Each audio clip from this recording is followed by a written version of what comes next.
So here you have today's PPT.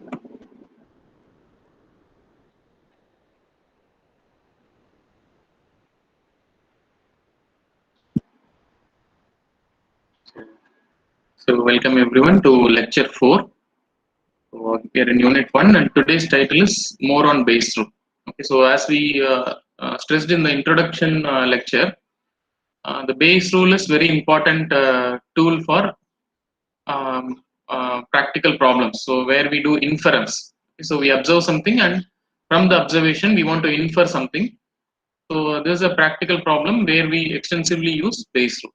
Okay, so we are giving more importance on base rule. Okay, and even in your exam point of view, um, most of the questions will be from the first unit will be from base rule. Okay, so I thought we'll give more importance to base rule. Okay, so first we'll have a quick revision of what is conditional probability and what is base rule. Okay, and then we'll see one more problem to understand base rule in more detail, and then we'll see what is the relative frequency interpretation of the results we obtain through base rule or any probability theory problems. So when we obtain the final results, how to interpret those results. Okay, so that is a separate topic. Okay, so we'll see all these things in this lecture. So yeah, so here I provide an outline of today's lecture. So first we'll be doing a review of all the conditional probabilities. What is conditional probability? What is the use of conditional probability? How it is applied? Okay, and then important tools where we use the conditional probability. So we use some rules and theorems to use the conditional probability to obtain some practical results. So what are those? So these are things we have seen in the last lecture itself, but we'll have a quick review. And then we'll see an important application of Bayes rule. The Bayes rule is also called Bayes theorem. Okay, so the formula which we use to find uh, the probability of the cause given the effect. Okay, so the formula which we use for that is called the Bayes rule. It is also called Bayes theorem. Okay, so some authors refer to that as Bayes theorem. So here we are referring to it as Bayes rule. Okay, so both are same. Okay, and then we see an important example which is in the context of binary communications. Okay, so in binary communication, how we can interpret or how we can find out the probability of a particular symbol being transmitted. Okay, so we'll see all those things in detail.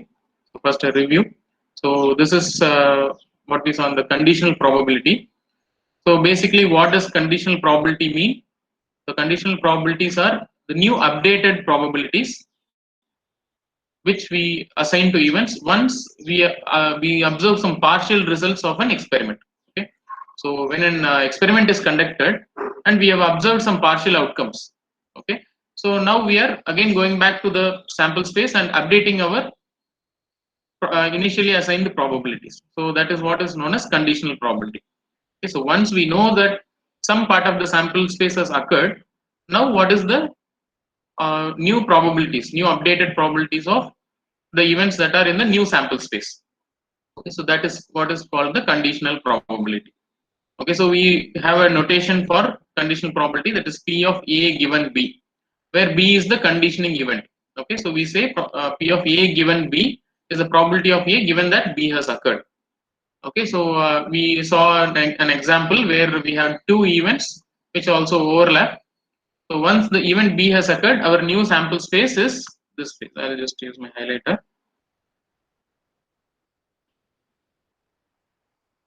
So once we say that event B has occurred, so our entire sample space reduces to only this much.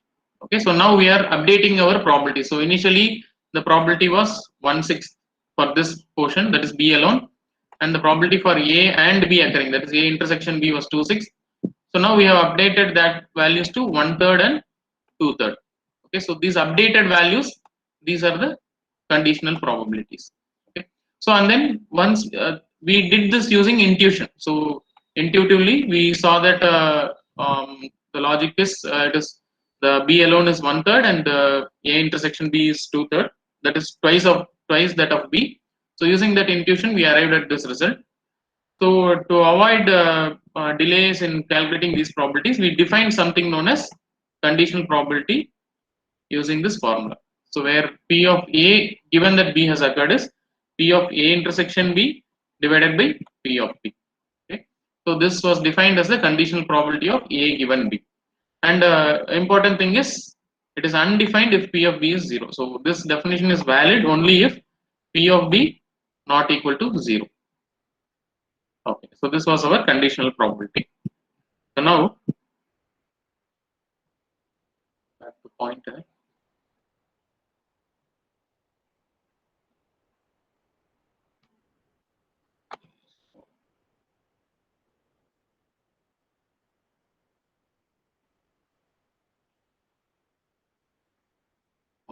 So now we saw example of a radar operation.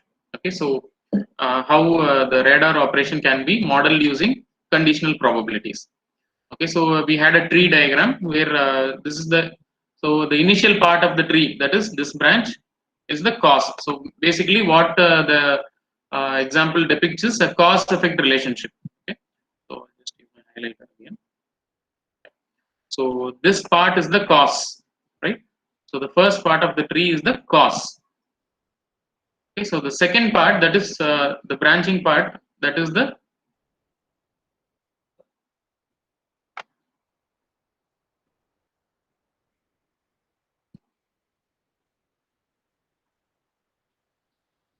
okay. So these are the effects. Okay, so these are effects.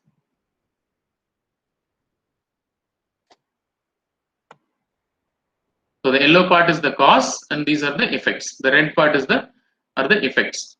Okay, so given that one particular cause, the effect can be both.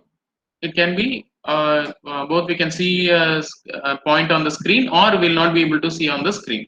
Okay, so both the effects are possible. So they have certain probabilities. So given that an airplane is flying, we can observe a point on the screen 99% of the time, and we will not be able to observe 1% of the time. Okay, so again, so given that there is no airplane, so this situation, even though there is no airplane, we will be seeing some point on the screen 10% of the time. Okay, so these are false alarms. As we saw, these are error conditions. So in any random experiment or in any practical situation, errors are unavoidable. Okay, so this is again an error condition. So there is okay, this is the correct condition where there is no airplane and the radar screen shows it correctly. Okay, so this is the way we have modeled. So this we have the probability of the cause. Okay, so the cause can be either an airplane is flying or airplane is not flying, and these are the probability of the effects. So as you can see, they add up to 1. Okay, so they the conditional probabilities themselves form a probability space. So both these add up to 1, and then in the second case also they both add up to 1. Okay, so this is the simple example we saw in the case of radar. So like this, we can build many other examples.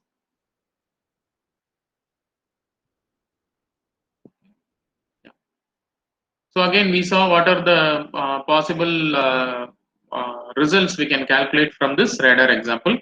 So one thing we could calculate was the joint occurrence of events B and A. Okay, so say the particular cause and a particular effect being observed. Okay, so we saw the case of.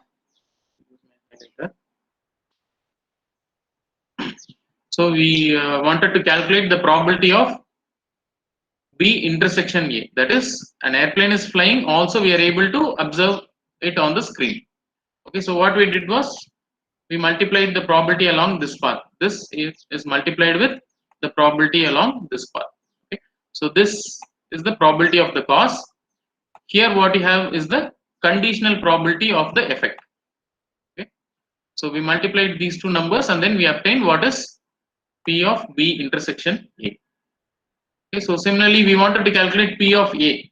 Okay, so this is what is known as the total probability of A.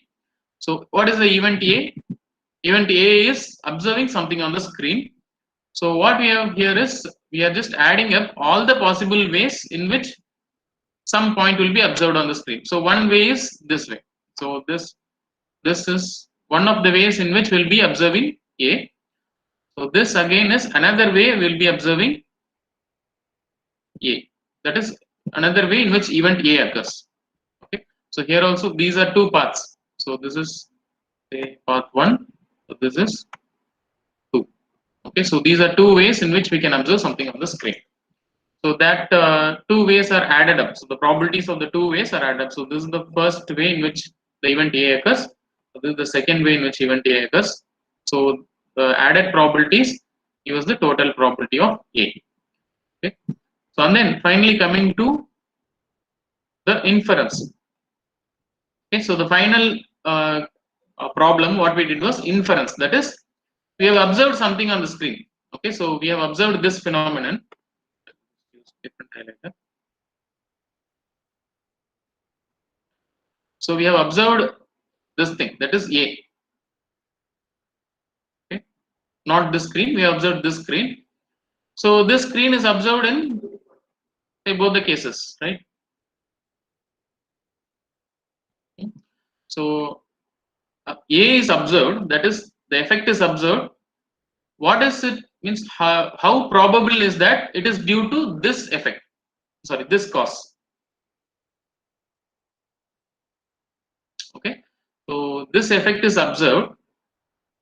Okay. So how probable is that it is due to this cause? Okay. So once we observe something on the screen, we cannot be sure that it is due to an airplane, because even in this case it occurs, right? So here also it occurs. Okay. So how do we calculate that? For that we use what is known as the Bayes rule. Okay. So okay. So here we have just given the conditional probability definition. So when we use that, we want to use the definition. We have to when we want to calculate the individual terms P of B intersection A and P of A. So what we'll be doing is using the Bayes theorem and then finding out the probability is 0.34%. Okay. So and then moving on to the next slide. So what we did was we did some generalizations based on these things. Okay. So one generalization is the multiplication rule. So if we want to find out the joint occurrence of an events in a random experiment which occur through multiple stages. Okay. So if you want to calculate the probability of events which occur in multiple stages,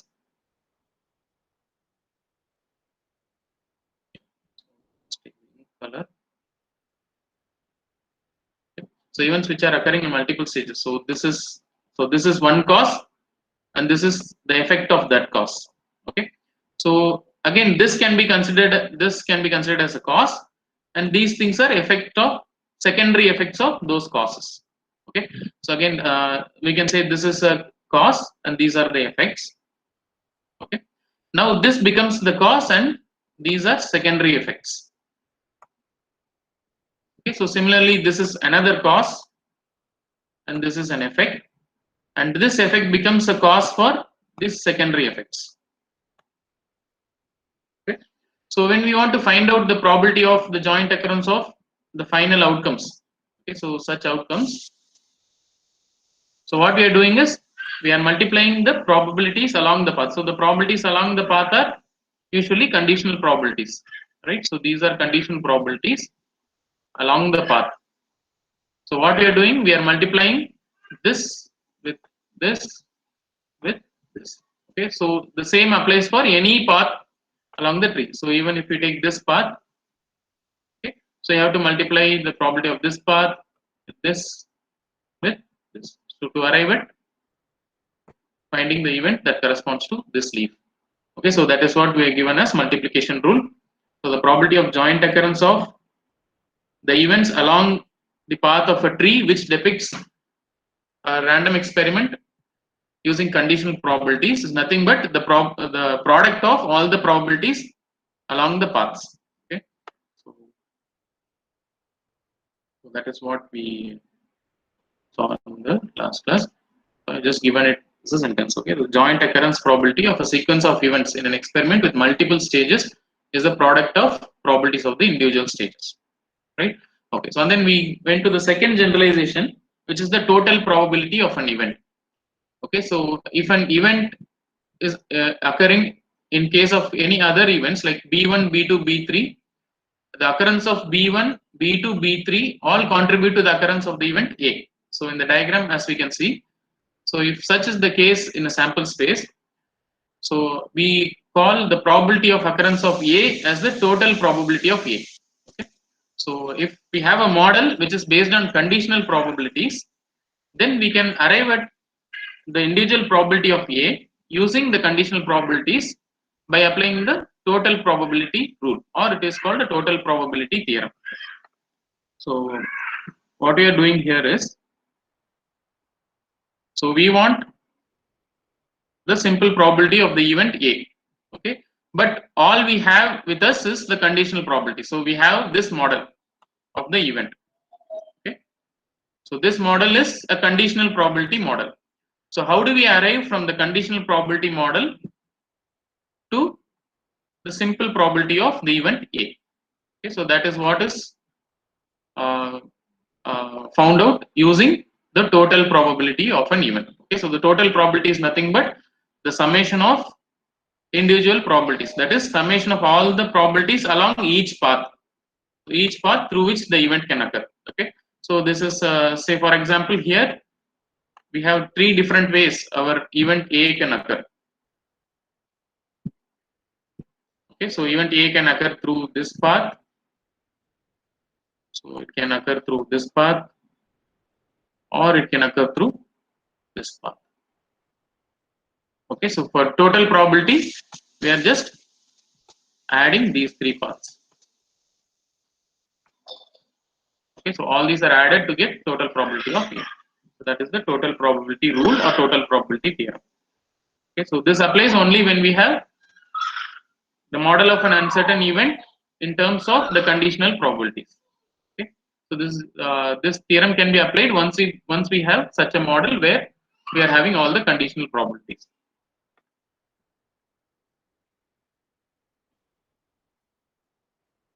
Now again going back to Bayes rule. Okay, so this is the introduction slide for Bayes rule. So what Bayes rule actually does is it gives us a method to calculate the probability of a cause given some effects are observed. Okay, so the same from the same radar example, we can again go back to that radar example, understand what is Bayes rule. So our model initially is based on our initial beliefs. So beliefs by what we mean by beliefs is our initial probabilities that we have assigned. So we have a model, okay, prior probabilities which are P of Bi, which are our initial beliefs. So by beliefs, what I mean is initial probabilities. Okay, so before the experiment is conducted, we have some opinion on a particular event. Okay, so these are initial probabilities P of Bi. We also know P of A given Bi. Okay, so we also know the probability of observing a particular effect given a particular cause Bi. Okay, so these are the initially known quantities. Okay, so using those quantities, we are going to find what is P of Bi given A. So which are known as our revised beliefs. Okay, so once we observe some outcome, so what are the probability of a particular cause? Okay, so that is what we compute using our Bayes rule. Okay, so as we saw earlier, so Bayes rule is based on P of Bi given A. So we start with the small conditional probability definition. So we apply the multiplication rule on top, and then we apply the total probability rule in the denominator, and then we obtain what is known as the proper form of the Bayes rule. Okay, so it relates these two quantities, so which are the prior probabilities are related to the post probabilities. Okay, so in other words, what we call in mathematical language, we call them as a priori probabilities and a posteriori probabilities. Okay, so again I have given the Bayes rule, how it is used for inference. Okay, so this is cause and this is effect. So what we are doing in Bayes rule is we are coming from the effect to the cause. Okay, so this is the summary of Bayes rule. So what we have is all are a priori probabilities. Okay, so this is a technical term which is just initial probabilities. Okay, a priori means initial probabilities, and then using those initial probabilities, what we are calculating is a posteriori probabilities. Okay, so these are just mathematical words, a priori and a posteriori. So a posteriori means the probabilities after the event, after the experiment is conducted. So a priori means before the experiment is conducted. Okay, so these are the summary. Okay, so now we'll move on to a new example, okay, where we are using binary communication. Okay, okay, so before I move into the example, I just want to take attendance. So just take screenshots. So just wait for a minute. Also, just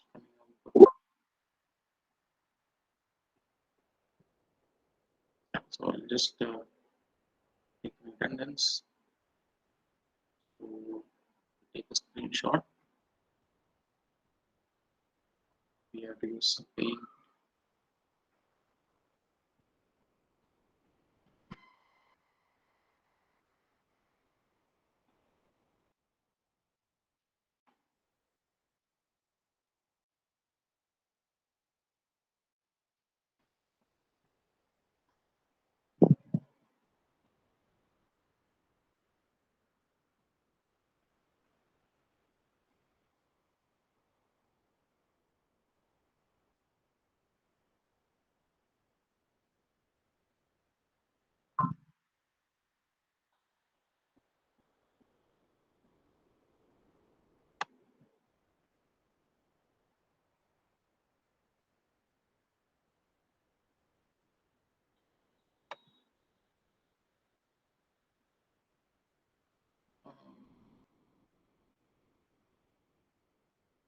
Use the pane.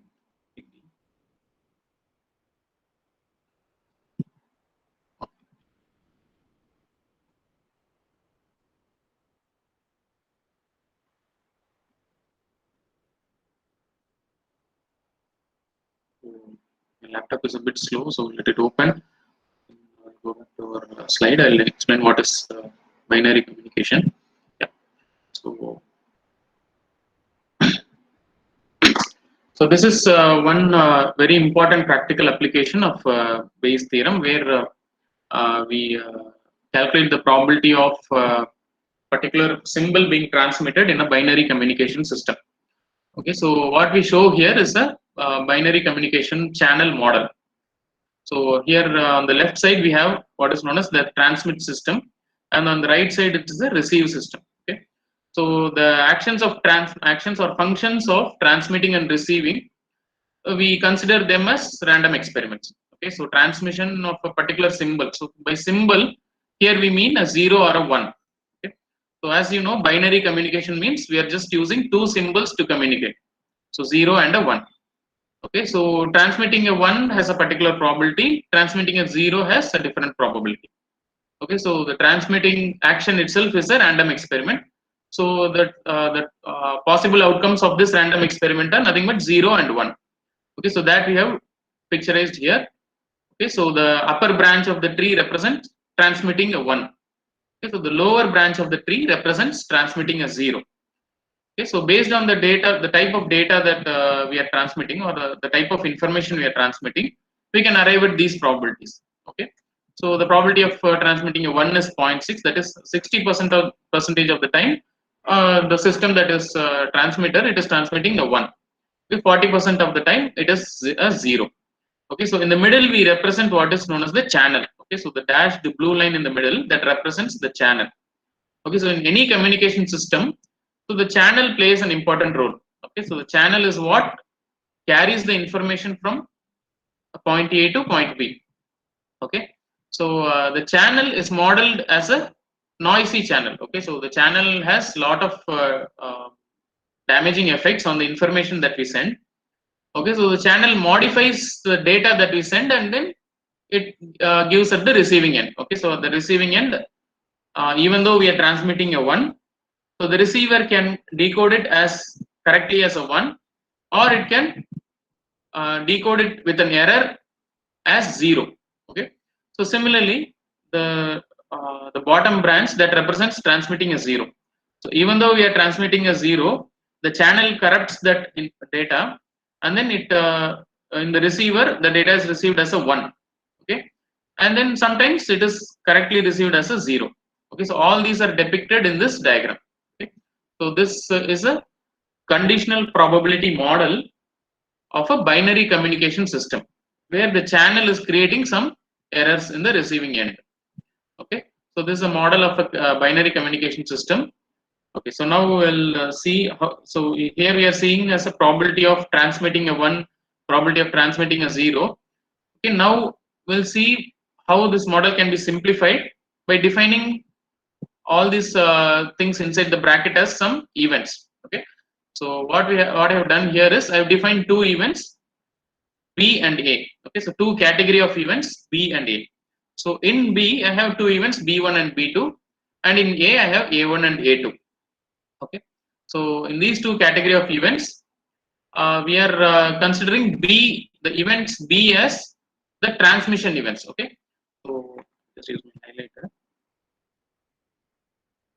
Yeah, so the events B1, B2 are related to the transmission action. Okay, so they are related to the transmitter. So the event A and A1 and A2, they are related to the receiver. Okay, so A1, A2 are related to receiver, and this B1 and B2 are related to the transmitter. Okay, so now B1 is the event when a 1 is transmitted. Okay, so this B1 represents a 1 being transmitted, so that has 60% probability, and B2 represents a 0 being transmitted, that is having 40% probability. Okay, so in the receiver side, so receiving a 1 is the event A1. Okay, so receiving a 0 is the event A2. So receiving a 1, given that a 1 is transmitted, that is P of A1 given B1. It has 90% chances. Okay, receiving a 0 when a 1 is transmitted, that has 0.1% probability. Okay, so now what are the notations for the other branches? So can anyone explain the notation for the other branches? So what is the probability for this branch?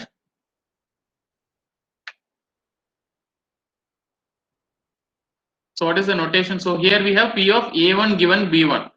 So here we have P of A2 given B1. Okay. So similarly for this branch, what we have is P of A1 given B2. That is probability of receiving a 1 given that a 0 was transmitted. That is 0.1. Okay. So these are the numbers of our model. Okay. So these numbers can vary. Okay. So these are not constant numbers. So the model remains the same. That is the tree diagram remains the same. But for different channels, the numbers that we have for the probabilities, it may change. Okay. Yeah. So what is the probability notation for the last branch? Can anyone tell me? Probability of A2 given B2. Very good. given So B2. A2 given B2. So that is the probability notation for the last branch. Very good. Okay. So this is a particular model. Okay. Now what are the things that we can calculate using this model? Okay, so all these things are called a priori probabilities. So whatever we give in the model, they are called a priori probabilities. Okay, so using the a priori probabilities, what are the possible things that we can calculate? Okay, so one of the things is P of A1, that is the total probability of the event A1. Okay. So A1 is nothing but receiving 1. Yeah. So A2 is nothing but receiving a 0. Yeah. So how do we calculate this? Using our total probability theorem, right? So yeah, so can anyone calculate this? P of A1? 0.58. Yeah, louder. 0.58. 0.58. Yeah. So we are just calculating the probabilities along different paths through which A1 can occur. So that it is 0.6 into 0.9. So that is the upper path. And then the second one is the lower path with resulting in 1. So that is 0.5. So what is the probability of A2? 0.42. 0.42. Very good. So that is the probability of the upper path and the lowermost path. So we have added it together and then we have arrived at the total probability of A1 and A2. So now, what are the a posteriori probabilities that we can calculate? So these are P of B1 given A1. Okay, so what we have is A1 given B1. So here in the model, what we have is the conditioning event is B. So what we ask is the conditioning event as the effect. Okay, so P of B1 given A1, what is P of B2 given A2, and then what is P of B1 given A2 and P of B2 given A1. Okay, so these events, the events that I have represented in green, so these are the probabilities of correct transmission, right? So we have observed a 1, that is A1. What is the probability that the one actually 1 was transmitted? So that is P of B1 given A1. So here we have observed an event 0. Okay. What is the probability that actually a 0 was transmitted? Okay, so that is what is given in green. That is correct transmission. So the things given in red are probabilities of error transmission, right? So we have observed a 0. What is the probability that it was actually a 1? And the next one is we have observed a 1. What is the probability that actually a 0 was transmitted? Okay, so these are the a posteriori probabilities. So we observed some effect, and what is the probability that it can be attributed to a particular cause, right? So we again use our Bayes rule for calculating this a posteriori probabilities. So we have calculated the denominator term already. We have the denominator terms. Okay, so P of A. So here we have A1. Okay, so in the denominator already we have calculated P of A1, right? So use that and use this multiplication rule on the numerator to calculate what is P of B1 given A1. Okay, so it is. So I have just used the multiplication rule in the numerator, 0.6 into 0.9 divided by 0.58, which is our total probability of event A1, that is receiving a 1. So it is 0.931, right?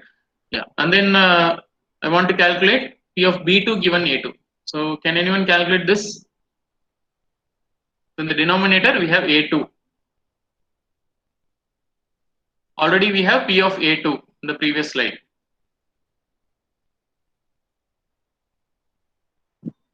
So the numerator will be P of B2 into P of A2 given B2. 0.857. 0.857. Very good, very good. Yeah, 0.857. Okay, so these are the probabilities of correct transmission.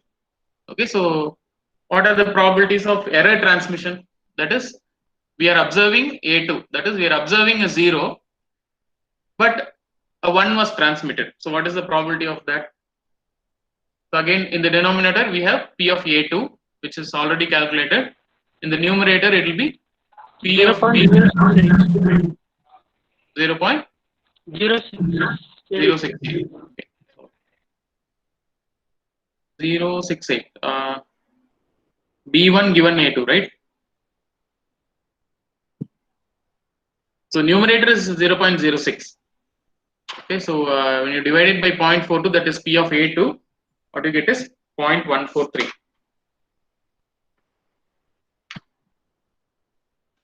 Okay. So what is the last one? P of B2 given A1, that is, we have observed a 1, but actually a 0 was transmitted.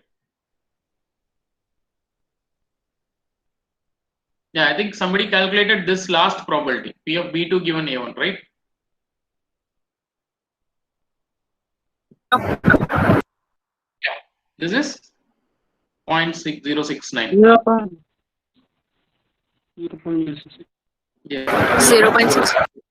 Yeah, good. So 0.069. Okay, so these are the a posteriori. These are the a posteriori probabilities. That is, some effect is observed, and then we are calculating the probability of a particular cause. That is whether it is B1 or B2. Okay, so we want to find out whether whatever we are observing at the receiver end, whether it is due to the event B1 or due to the event B2, or how probable it is because of the event B1, or how probable it is because of the event B2. So that is what is given as a posteriori probabilities. Okay, so this binary communication channel, it can be represented in a simple diagram.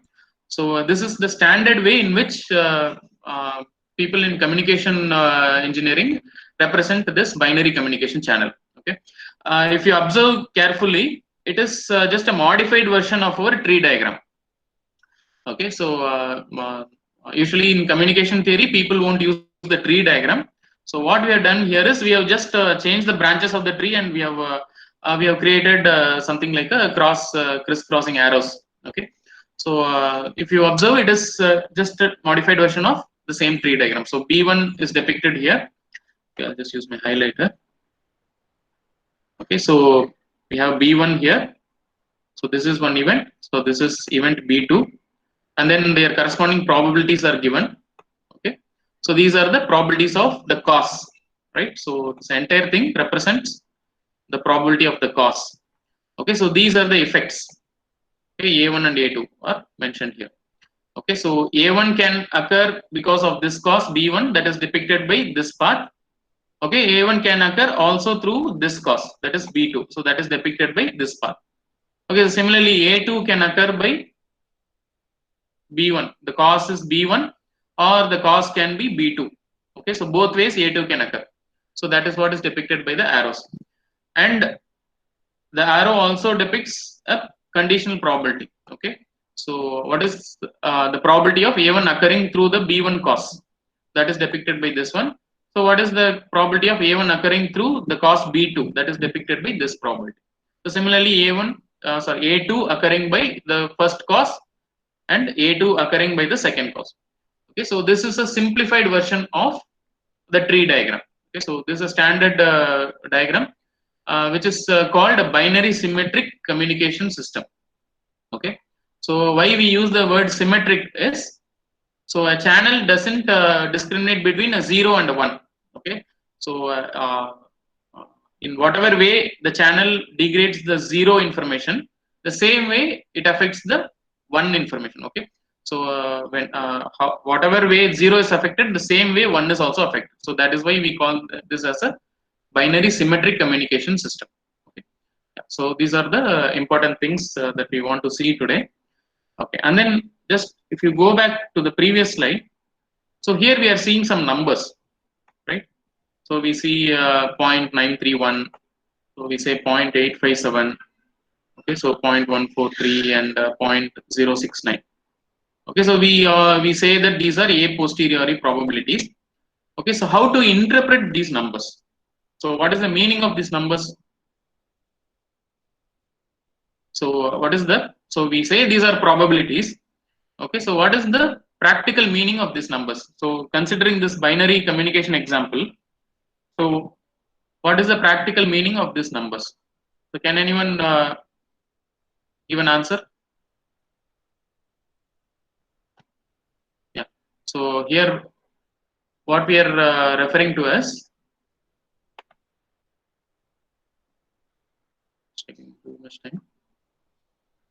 Okay, so we arrived at different numbers, right? So 0.069, 0.143. So what are those number means? What is the practical meaning of those numbers? Is anyone? Just can you guess or any answers? Say we have calculated P of A1, right? So probability of transmitting a 1. So we did a total probability calculation for P of A1. Okay, so P of A1 was 0.58. Okay, so what does that 0.58 mean?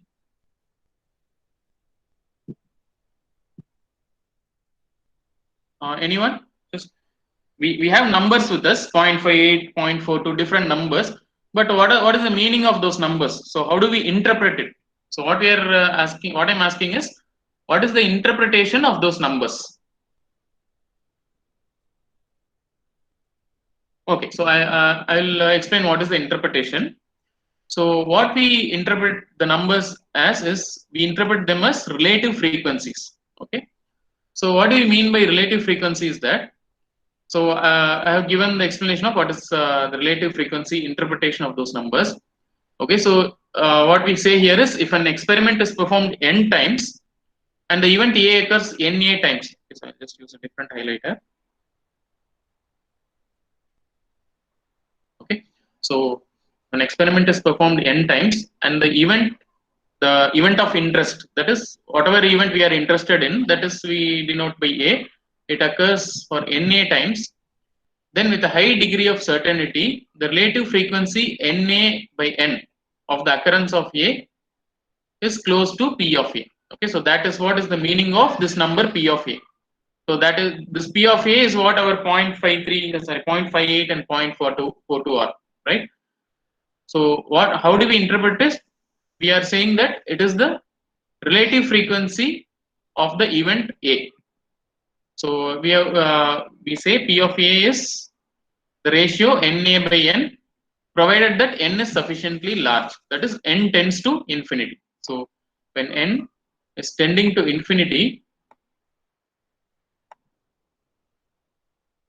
I'm just using this highlighter itself. Okay. So when n tends to infinity, this Na by n, okay, it approaches this P of A. Because that is what is the meaning. Okay. So in other words, we can interpret that in applying this equation in reverse. Okay. So if we perform the experiment n times and the event A occurs Na times, then Na can be calculated by multiplying the total number of trials of the event with the probability of A, P of A. Okay. So now you can tell me what is the meaning of the number 0.58. So how do we interpret the number 0.58? So yes. Yeah, I can talk. Yeah.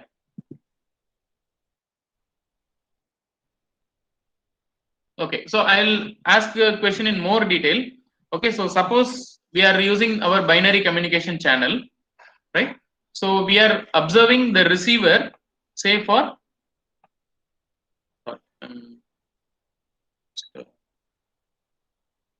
just a minute, I'll just use my different pointer.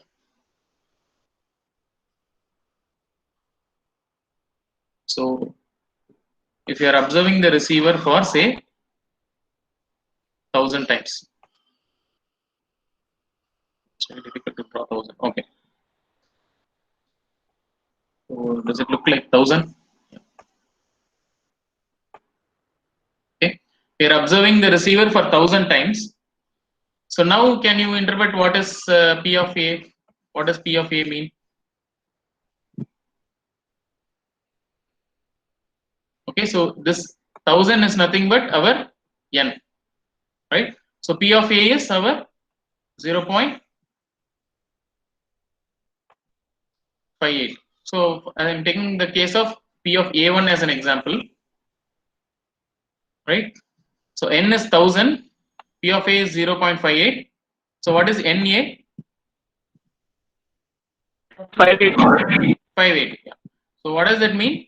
So if we are observing the receiver for say 1000 times, so out of 1000 times, you will be observing a 1 for 580 times, right? So that is what is the relative frequency interpretation of the numbers, right? So we have a probability of receiving a 0 as 0.42. Okay, so in this particular case, that is if we are observing the receiver for 1000 times, so what will be getting, how many times will be getting a 0? 420. 420 times will be getting a 0. Okay, so that is the way in which we have to interpret the final result of all the probability calculations. Okay, so what is why we are saying all this important things are, so you'll be doing a lot of calculations in probability. Okay, but finally you should be able to give a practical meaning to your results. So if we obtain such a number 0.58, the practical meaning is that in a trial, in an experiment having 1000 trials, out of 1000 trials, 580 trials will result in this particular event. Okay, so that is what is the relative frequency interpretation of the probability numbers. Okay, so this is the final step of doing a probability problem. Okay, so whenever we calculate, we use the theory. Okay, so in theory, what we do is we deduce the probability of some events. Okay, so based on the initial probabilities. Okay, so using the probability theory, what we do is we deduce the probability of events. Okay, so we use the theory, we use Bayes theorem, we use a total probability theorem, and we use other theorems in probability to arrive at this number PA. Okay, so once PA is got, we have to interpret the number PA using our relative frequency definition. Okay, so this is what is the interpretation of the number PA. Okay, So for interpreting the number, definitely we should have what is the total number of trials. So for here I have given an example of 1000 trials. Okay, so once we have the total number of trials available, we can calculate the total number of times our event occurs. Okay, so this is the relative frequency interpretation of the probability results. Okay, so we will have a lot of problems in interpreting the probability results. So there you have to use this equation. So P of A is equal to NA by N, provided N is very large. Okay, this statement is also a valid statement. Okay, so this actually the reverse of the statement that is given at the top, right? Okay. Yeah, I think it's time now. I'll just go back and take an attendance. So with this, we come to the end of this session. So in the next session, we will see what are independent events, and then we'll move on to calculating probabilities of some combined events. Okay, so we'll be using permutations and combinations. Okay, so you can have a review of permutation and combination in your free time, and then in the next class we'll be seeing all those permutations, combinations, and then we'll arrive at what is known as Bernoulli trials. Okay. So with this, we come to the end of this session.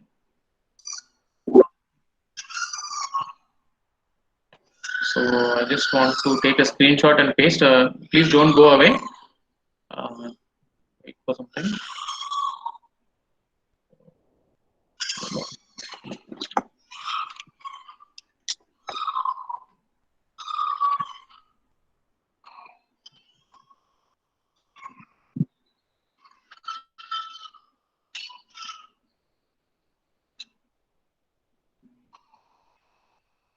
Still taking time now.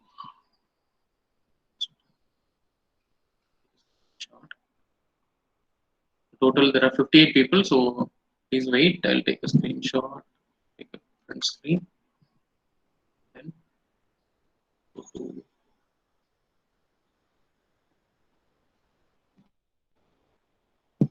or okay, I'll take a snap in my phone. That will be more easier.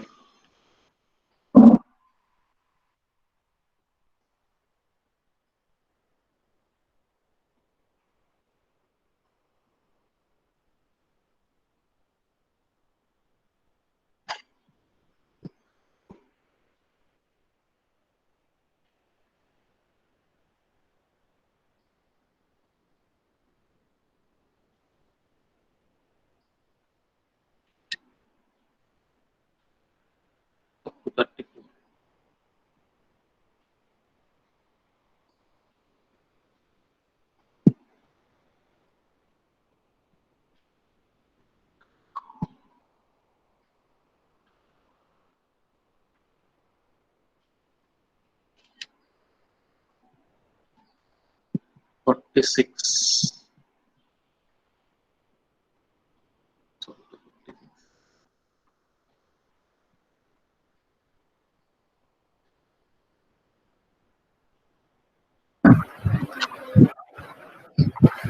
Wait for some time. Just I'm taking screenshots uh, through the participants list.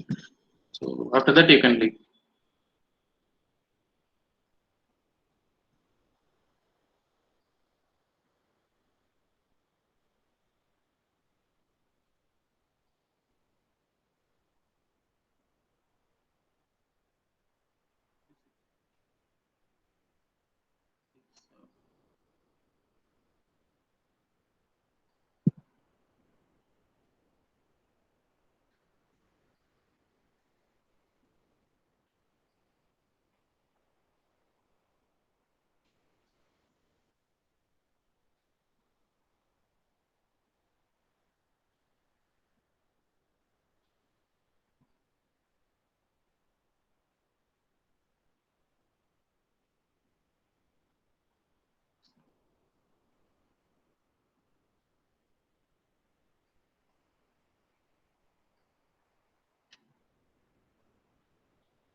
just a minute. I'll just check all the snaps.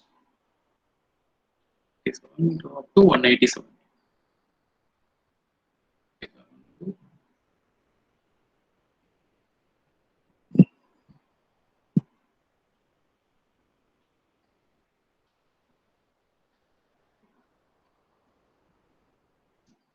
Yeah, okay, students. So now we'll can leave now. So just brush up your permutation and combination formulas for the next class. Okay. So with this, we can stop the class now. Okay. So thanks for coming. So you can go to your next class.